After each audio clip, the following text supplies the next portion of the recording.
Hello and welcome back to AP Psychology here on Educator.com. This time around, we're going to be taking a look at the early history of psychology and looking at when psychology became a science and what the early science was looking like.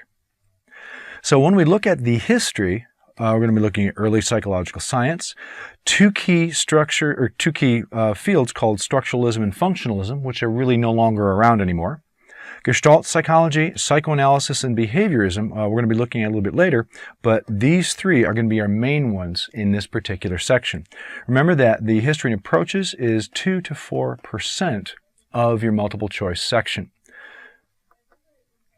So structuralism was roughly 1875 to the 1930s, and Wilhelm Wundt, love the German names, Wilhelm Wundt.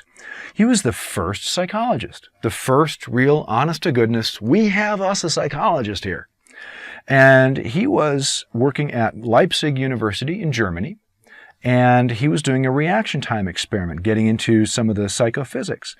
And so the idea is that 1879, Leipzig, Germany, Wilhelm Wundt created the first psych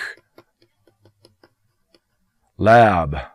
And thus began the history of psychology. Some other people you need to know about include Edward Tichner. He was the first U.S. psychologist, and he led the first real school or group of psychologists. Tichner was impressed with the sciences such as chemistry, because what they were doing was doing things like breaking down complex things into simple things. For example, breaking down molecules into atoms. And they believed that that was a particularly important idea.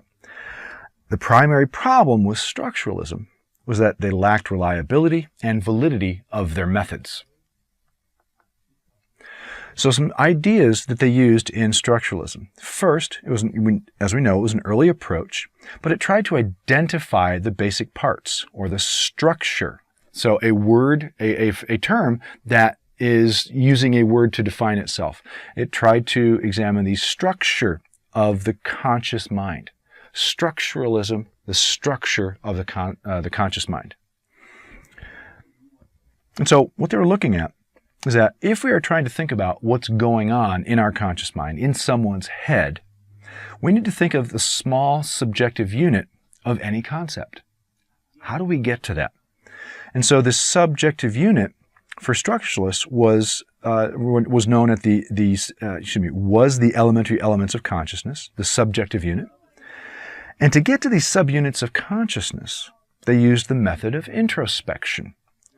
Now, what they would do is, and this is a demonstration that I've used in class before, and what so to give you kind of an example would be, here's a piece of hard candy.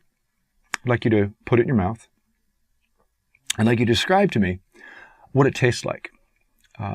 What is the flavor like? Does the flavor change as you are rolling it around in your mouth and over your tongue?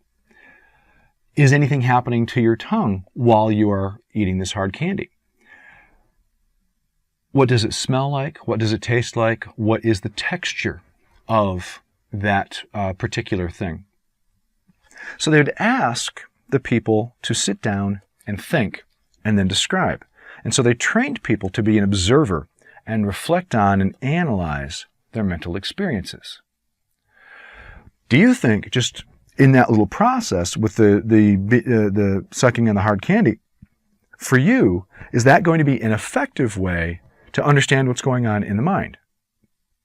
Wasn't for the structuralists either.